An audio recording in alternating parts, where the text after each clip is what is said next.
कभी सोचा है रात के आसमान में जो सितारे चमकते हैं, क्या वो सिर्फ रोशनी है या किसी पोशीदा पैगाम का हिस्सा? अल्लाह ताला फरमाता है वल समाए व तारिक, कसम है आसमान की और रात के आने वाले तारे की। लेकिन आखिर तारिक क्या है और अल्लाह ने उसकी कसम क्यों खाई?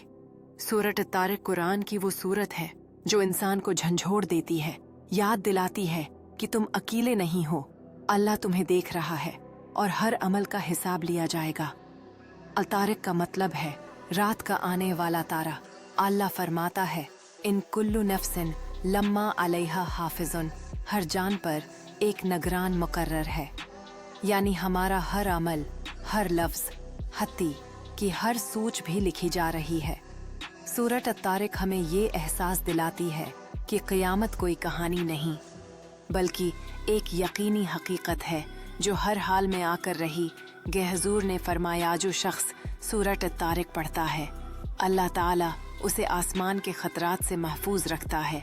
तफसीर दर मंसूर, यानी जो रात सोने से पहले ये सूरत पढ़ ले अल्लाह उसकी हिफाजत फरमाता है। तो दोस्तों, अगली बार जब रात को आसमान पर सितारे देखो, याद रखो ये सिर्फ रोशनी नहीं बल्कि अल्लाह का एक पैगाम है। वलिस्समाए वत्तारिक, रात के आने वाला तारा तुम्हें याद दिलाता है कि तुम्हारी जिंदगी का हर लम्हा अल्लाह की नज़र में है।